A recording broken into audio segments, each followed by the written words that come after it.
Silicon Valley absolutely sucks at stopping Chinese espionage, and it will come back to bite them. Oh wait, it already has. Welcome to China Uncensored, I'm Chris Chappell. Just a reminder that we're in Operation Honeypot Phase 2. Remember to watch this video to the end and leave a like and a Honeypot comment. So, have you ever wondered where China gets all of its great ideas? Well, look no further than Silicon Valley, California. It's a veritable gold mine of valuable technology for China, like this prototype android for Meta, though it needs a lot of work if they're going to try and pass it off as human. In fact, FBI officials say half of Chinese espionage aimed at stealing technology occurs there. And it's super effective. Let's look at an example.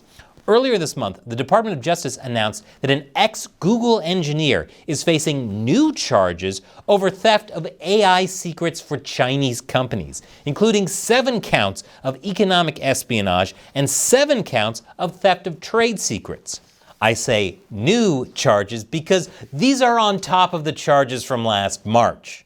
That Google engineer is one Linwei Ding, who also goes by Leon Ding. He was hired by Google in 2019. Last March, it was alleged that Ding had copied more than 500 files of confidential Google information into the Apple Notes app on his Google-issued MacBook, converted the Apple Notes into PDF files, and uploaded them into a Google Drive account from May 2022 to May 2023. He used Google to steal from Google. I guess he was feeling lucky.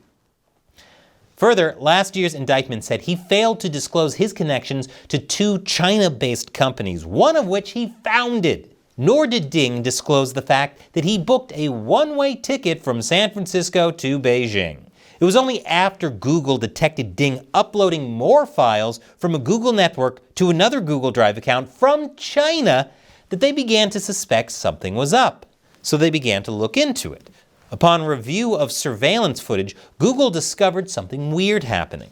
They observed another employee scanning Ding's access badge to a Google building, making it appear as though Ding was working from his US Google office, when in fact, he was in China. All of this is super sus, but the new indictment has even more to say about Ding's actions. Ding didn't just copy and upload 500 files, it was more than 1,000. It was the most egregious copy job I've seen since Ice Ice Baby. I still can't believe Under Pressure somehow stole that song's bass line over a decade before it came out. Shame on you, David Bowie and Queen. According to the indictment, Ding also circulated a PowerPoint presentation to employees in the company he founded, citing China's 2017 notice on the development of the new generation of artificial intelligence, and a 2023 policy document called Interim Measures for Management of Generative AI Services, which was published and sponsored by 7 Chinese government agencies. Ding also allegedly created a PowerPoint presentation containing an application to a PRC talent program based in Shanghai. That application stated that Ding's product will help China to have computing power infrastructure capabilities that are on par with the international level. And by Ding's product, I mean Google's product. What an innovator. A true master of Control-C and Control-V. And that wasn't shady enough. An internal memo for Ding's company indicated that it intended to provide services to multiple PRC-controlled entities, including government agencies and universities. This should have been a huge wake-up call for American tech companies. But whether they're doing enough to combat Chinese espionage remains to be seen. Media outlets like the Financial Times say Silicon Valley companies, including Google, OpenAI, and Sequoia Capital, stepped up staff screening in June of 2024 over Chinese espionage threats. What did Google do? Start Googling who they hire? Well, right after Ding was first indicted, Google claimed to have strict safeguards to prevent theft of trade secrets. And now, almost a year later, some say Silicon Valley is going through a red scare, with people thinking twice before they let in potential Chinese agents. But a Google spokesperson told Business Insider that Google hasn't stepped up its screening processes. I'm begging you, Google, at least ask Jeeves, what are you doing? In fact, according to China expert Christopher Balding, Google insiders will tell you about entire teams run and staffed with Chinese nationals that are pledging allegiance to Chinese leader Xi Jinping. Suddenly all my problems with YouTube makes a lot more sense. And given how far Google went to kiss up to the CCP in 2018 by making a secret search engine that links searches to phone numbers, allowing even more CCP surveillance, this extra doesn't surprise me. I think what Google needs to search for more than anything is a spine and a conscience. This is what's crazy. Google has bent over backwards to please the Chinese Communist Party, and it didn't matter. They still sent spies to steal their stuff, and after President Trump slapped tariffs on China, China retaliated by launching an antitrust probe into Google. It's intentionally vague, and it might seem like an odd move since most of Google's products are banned in China. But Chinese e-commerce sites like Shein and Temu advertise heavily on Google. Doing business with China is such a bad idea.